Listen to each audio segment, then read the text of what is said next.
Est-ce que vous voulez vous réjouir de vous-même? Arrêtez de comparer et de rivaliser et restez avec moi aujourd'hui et apprenez comment faire ça.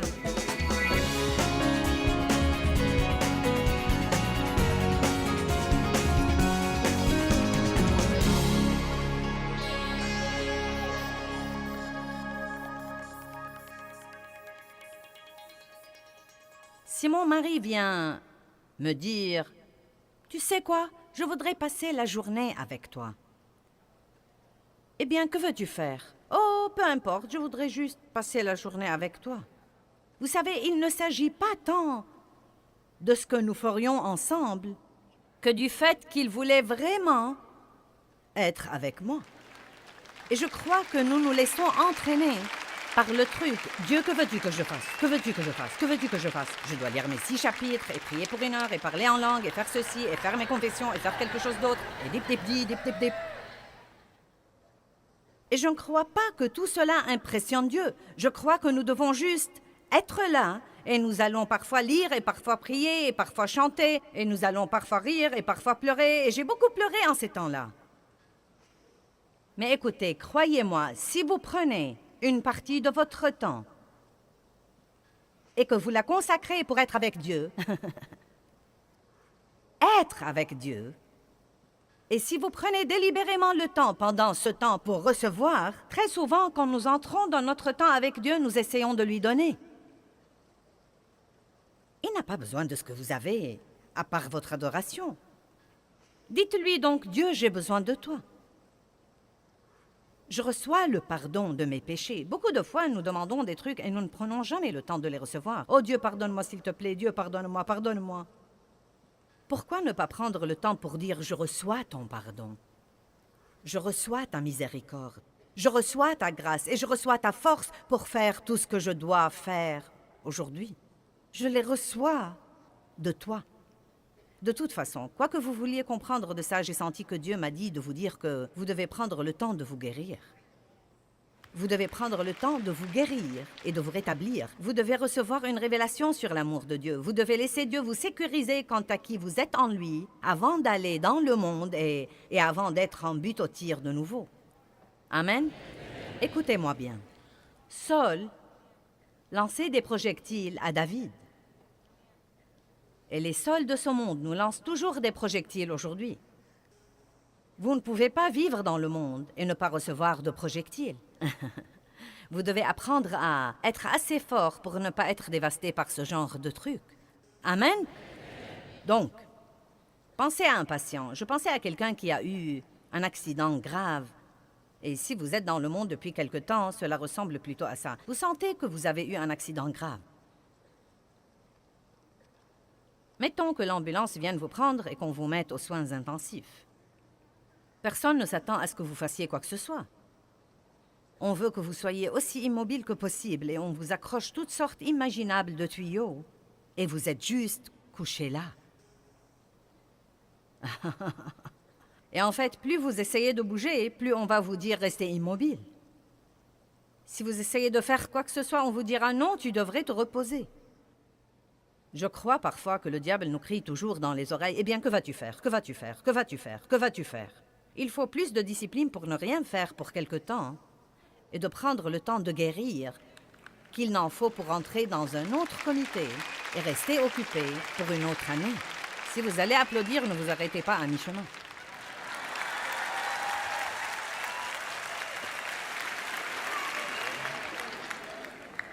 J'ai pris plus de temps que je ne le voulais pour dire tout ça. Cela veut-il dire quelque chose à quelqu'un comme quoi vous devez prendre quelque temps pour... Et vous savez, je crois même parfois, et j'ai même trouvé que pour moi parfois, je crois parfois que quelque chose nous blesse vraiment. Et parce que nous sommes des gens de foi, vous savez, nous n'aimons même pas admettre que ça nous a blessés. Oh, je suis très bien, le Seigneur soit loué. Et vous essayez de feindre et vous vous y habituez vraiment. Et vous savez, nous recevons ces coups différents des médias et c'est toujours intéressant quand les gens essayent de dire des choses sur votre compte alors qu'ils ne savent rien du tout. Et ce n'est pas facile, ça fait mal. Mais quand ça vous arrive plusieurs fois, cela devient un peu plus facile. Mais écoutez-moi, La dernière fois que ceci m'est arrivé, j'ai pensé « Oh, je suis très bien, je suis très bien. » Et vous savez quoi? 3 mois plus tard, j'ai compris que je n'étais pas très bien. Ça m'avait blessée. Et j'avais besoin de prendre du temps pour laisser Dieu lui-même et peut-être même l'amour d'autres personnes de me ramener à une attitude où je me sentirais vraiment forte de nouveau.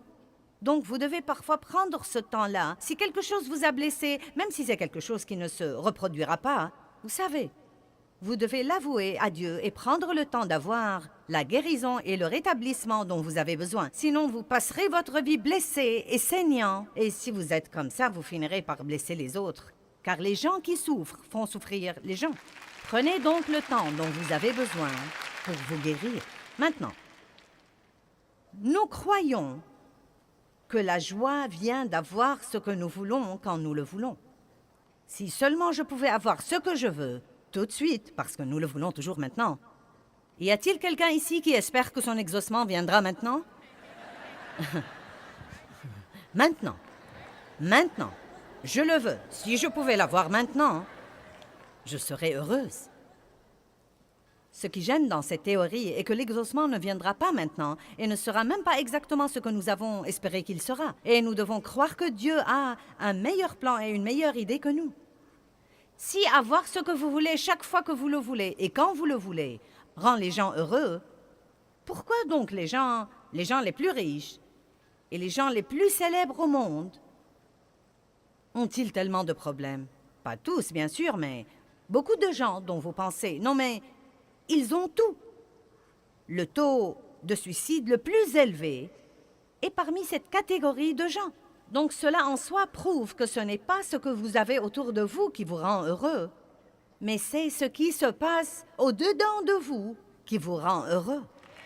Voilà la différence.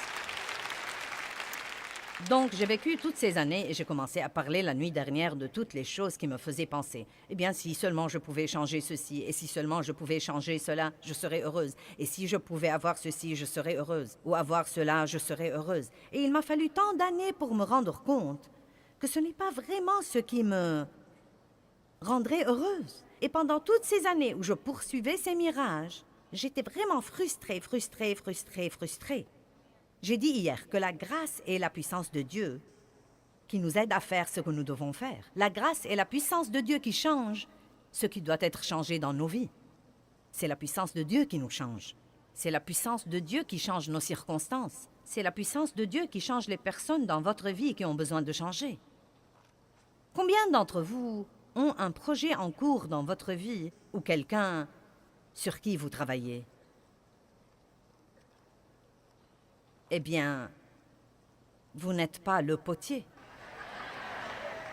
Et il vous serait probablement reconnaissant si vous rentriez chez vous et vous le dispensiez du tour de potier, et si vous compreniez que vous n'êtes pas le Saint-Esprit Junior et que Dieu n'a pas besoin de votre aide.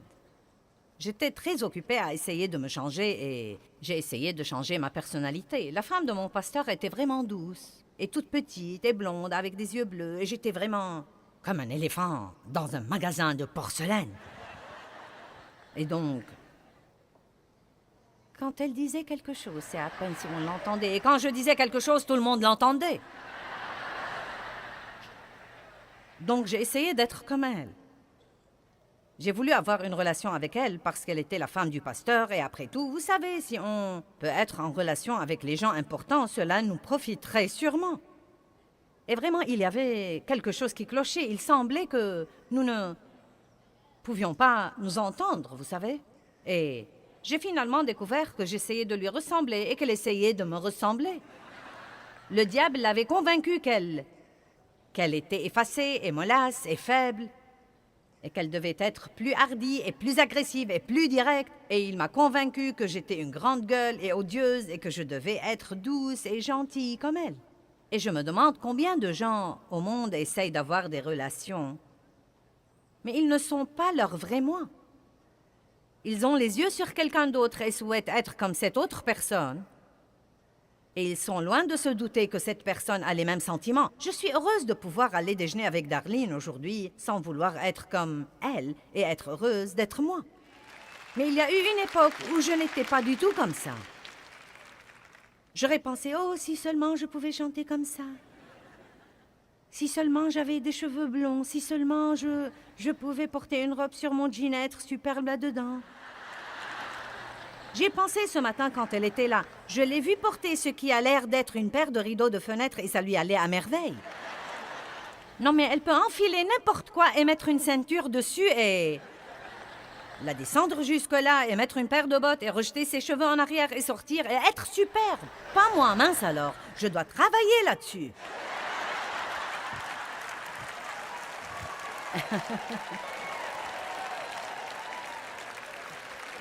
Non, mais il y a vraiment des personnes comme ça. Elles peuvent enfiler de vieux trucs et être super. Vous savez? Non, mais je dois travailler là-dessus. La liberté, c'est quand vous n'êtes plus obligé de vous comparer à quelqu'un d'autre désormais.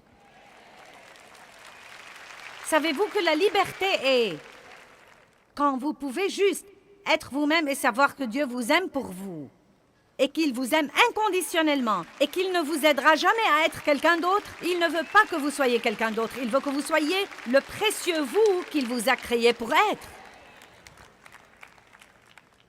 Vous ne devez pas comparer. Vous ne devez pas rivaliser. En fait, plus vous faites ça, plus vous serez frustré. Parce que Dieu s'opposera à vous. Il vous résistera. Et Dieu lui-même vous frustrera. Car je crois que c'est insultant pour Dieu qui s'est ingénié avec amour à nous former, selon le psaume 139, dans le ventre de nos mères, de sa propre main, soigneusement, dit la Bible, et merveilleusement, comme s'il brodait une belle œuvre d'art. Et ensuite, il a regardé tout ce qu'il a créé, dit la Genèse, et il a dit que c'était bon. C'est bon, tout ce qu'il crée est vraiment bon. Puisqu'il vous a créé, vous êtes bon. Et vous êtes unique. Et il ne veut pas que vous essayiez d'être quelqu'un d'autre. Maintenant, je ne dis pas que les gens ne peuvent pas être un exemple pour nous. Ils peuvent être un exemple, mais ils ne peuvent pas être un modèle. Ils ne peuvent pas être le modèle selon lequel nous vivons et nous croyons que c'est comme ça que nous devons être. Amen. Je n'aimais pas mes dons et mes talents. Je n'ai jamais été douée pour les travaux manuels. Non, mais vous savez, je ne veux pas vous choquer, mais je suis comme... Je ne m'intéresse pas à la cuisine ou... Vous savez, à rien de tout ça. Vous savez, c'est comme... Non, mais Darlene m'a dit un jour, « Est-ce que tu aimes cuisiner quand tu as du temps libre? » Je lui ai dit non. Tu te souviens? Mais elle aime ça. Non, mais elle adore ça, vraiment. Non, mais comme... J'étais avec Martin l'autre jour et il m'a dit qu'il allait venir avec sa famille passer 2 semaines chez nous. Et j'ai compté les personnes qui seront dans une même maison. C'est comme... Combien? Il y a 6 enfants et leurs parents. Ça fait 8 et ensuite vous avez vous et Marc. Et 3. Donc ça fait 5 et 8. Ça fait 13 personnes dans une même maison pour 2 semaines. Il n'y a pas moyen que je fasse ça. Non mais je peux vous mettre dans un bel hôtel, mais vous n'allez pas loger chez moi. Vous feriez bien de passer un soir dîner chez moi.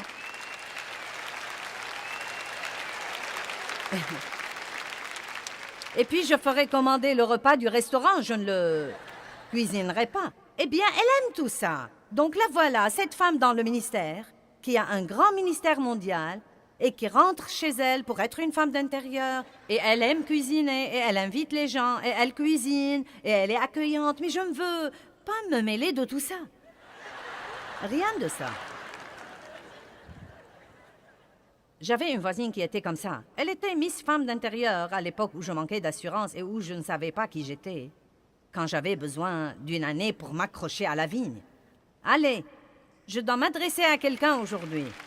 Quand j'avais besoin de cette année pour m'accrocher à la vigne, pour m'accepter et m'aimer, Dieu a dû régler quelques trucs en moi avant de pouvoir travailler par moi. Il y a des gens parmi nous aujourd'hui et des gens qui nous regardent à la télé. Vous voulez que Dieu fasse quelque chose de grand par vous, mais vous ne lui permettez de rien faire en vous.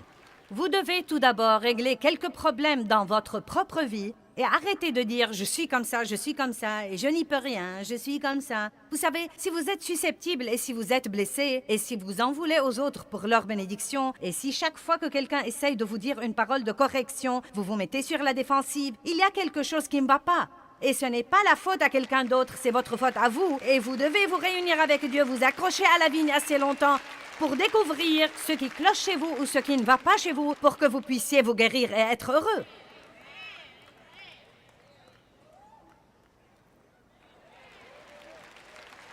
Alléluia. Vous connaissez l'histoire de la culture des tomates et je ne vais pas vous raconter à nouveau tout ça aujourd'hui, mais ma voisine savait tout faire. Elle cuisinait, et cousait, et chantait, et jouait de la guitare. Et tondait le gazon. Je ne savais même pas mettre la tondeuse en marche.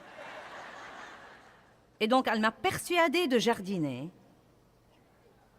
et de prendre des leçons de couture pour coudre les vêtements de ma famille parce qu'elle cousait les vêtements de la sienne. Et je détestais cette fichue machine à coudre. Je détestais ce jardin. Je me suis acheté l'équipement de mise en conserve et je le détestais. Nous avons jardiné et cultivé des tomates, j'avais mon équipement de mise en conserve et les tomates mûrissaient. C'était le jour de la cueillette des tomates et j'ai regardé par la fenêtre ce matin-là où nous allons cueillir les tomates et les mettre en conserve et être dans la cuisine, essuyer toute la journée et être malheureuse. Mais nous aurions au moins nos tomates à regarder. Je me suis dirigée vers le jardin et un essaim d'insectes était passé par là et avait creusé de grands trous dans toutes mes tomates.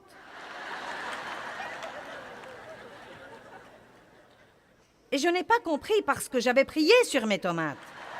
J'étais une femme de foi. J'avais prié sur mes tomates et j'avais oint ces tomates. Ma voisine avec qui j'allais mettre les tomates en conserve, nous vivions dans un lotissement. Sa maison était à côté de la mienne, pas plus loin que le bout de l'estrade. Elle avait son jardin dans son arrière-cour. Je l'ai appelée et je lui ai dit « Oh, ça alors! Tu ne me croiras pas. Les insectes sont venus la nuit dernière et ils ont creusé des trous dans nos tomates. Elle a couru dehors, puis elle m'a dit « Les miennes sont excellentes. » Maintenant, j'étais vraiment vexée. Bien Dieu, je suis une femme de foi et de puissance. J'ai prié sur mes tomates, je doute qu'elle ait même prié sur les siennes. Pourquoi les insectes ont-ils mangé mes tomates et pas les siennes? Il m'a dit « Je ne t'ai jamais dit de cultiver des tomates, je ne suis donc pas obligée de protéger tes tomates. »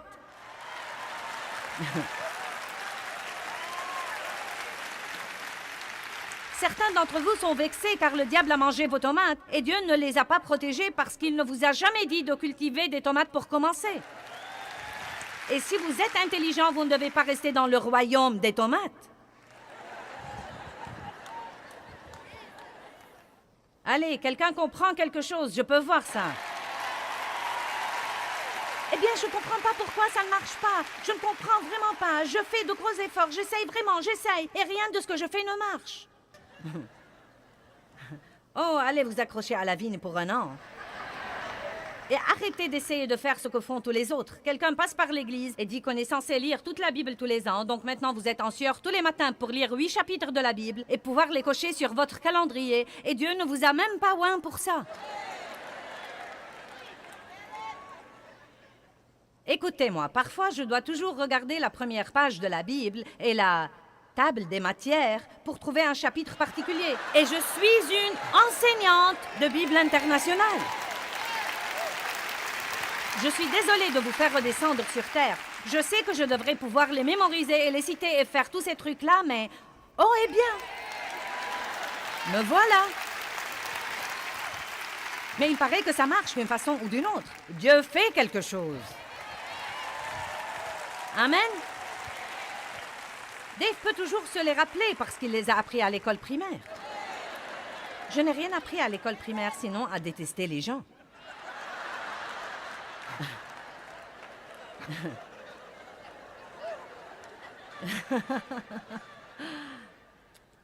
Je n'ai pas eu l'occasion d'être élevée comme tous les autres. Et Dieu choisit les choses faibles et les choses folles du monde pour confondre les sages, et je ne suis pas censée être comme tous les autres.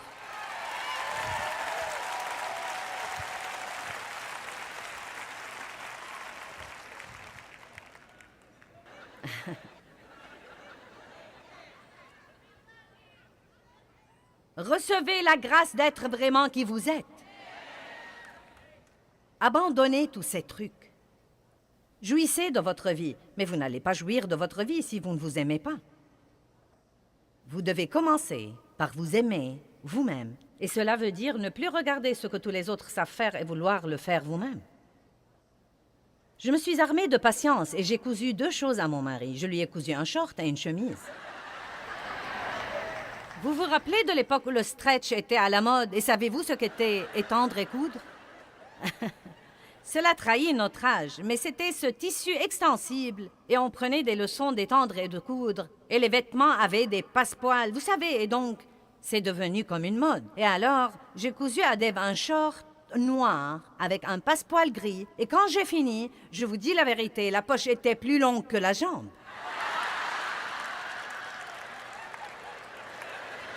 La jambe était jusqu'ici et la poche jusque-là. Ensuite, un jour, j'ai hurlé la manche de sa chemise et je l'ai hurlé d'en haut au lieu d'en bas. Et j'ai dû m'asseoir au sous-sol avec ce petit truc pour le défaire. Et ce que je voulais faire était chasser les démons.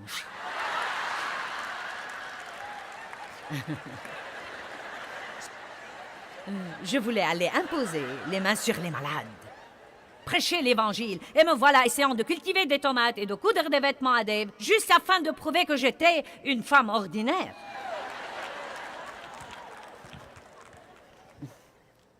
Vous savez quoi, je suis la femme la plus ordinaire qui soit, parce que je suis ce que Dieu veut que je sois, et tout ce que je dois être dans la vie, et ce qu'il veut lui-même que je sois. Ne vous asseyez jamais dans l'assemblée pour regarder quelqu'un sur l'estrade et souhaiter être à sa place. Ne faites jamais ça. Vous insultez Dieu beaucoup quand vous faites ça. Vous devez être satisfait de votre don et de votre personnalité et de ce que Dieu vous a appelé à être. Regardons Jean chapitre 3 pour un instant.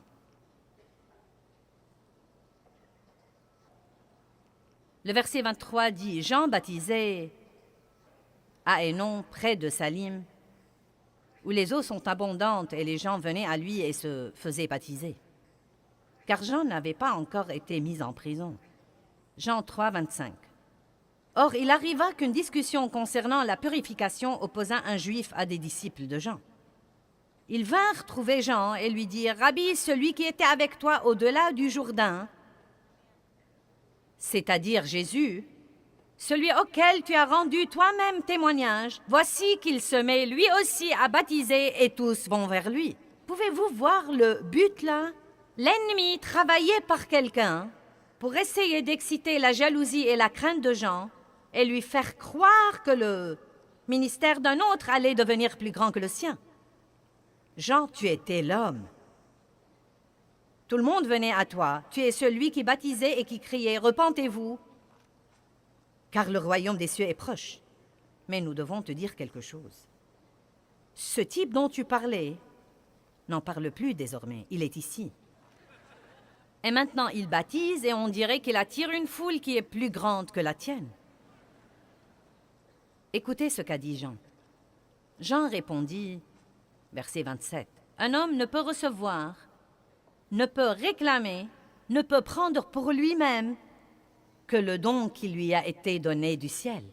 Un homme doit se contenter de recevoir le don qui lui a été donné du ciel. Il n'y a pas d'autre source. Vous-même, vous m'êtes témoin, vous confirmez personnellement que je vous ai dit que je n'étais pas le Christ, mais que j'étais envoyé devant lui. » Ensuite, il continue à dire, « Il faut qu'il grandisse et il faut que moi, je diminue. » Il connaissait sa place. Il était numéro 1 à être numéro 2. Vous savez, il y a très peu de gens au monde comme ça. Chacun croit qu'il doit être numéro 1 pour être quelqu'un. Mais Dieu ne va pas oindre tout le monde pour être numéro 1. Et nous avons besoin de beaucoup de gens qui soient numéro 1 à être numéro 2, et numéro 3, et numéro 4, et numéro 5, et qui ne se laissent pas entraîner par leur numéro, mais fonctionnent dans le don que Dieu leur a donné. Le don que Dieu leur a donné. Et vous devez être content de votre don. Assis au premier rang aujourd'hui ici, et je ne vais pas les appeler parce que je ne veux pas les embarrasser. Mais deux des personnes les plus importantes dans ma vie. Non mais, ma famille est là et elle est importante. Déborah voyage avec moi tout le temps. Et elle est importante, mais je ne parle pas d'elle maintenant. Nous avons amené aujourd'hui le couple qui s'occupe de tous nos trucs à la maison. Il s'occupe de tous nos vêtements et de tous nos repas et de toute la maison, de l'intérieur et de l'extérieur. Et vraiment, il s'occupe de tout pour que Dave et moi puissions faire ce que nous faisons. Et je leur ai dit, nous aimerions vous prendre dans 2 ou 3 voyages cette année pour que vous puissiez comprendre pourquoi vous faites ceci en réalité. Parce qu'ils sont dans les coulisses et font ce que le monde appellerait de petites choses. Mais ils sont deux des personnes les plus importantes dans ma vie, parce qu'ils me permettent de faire ce que je fais maintenant. Et ils sont si stables et si heureux. J'aime ça, car ils viennent tous les jours et sont toujours d'humeur égale.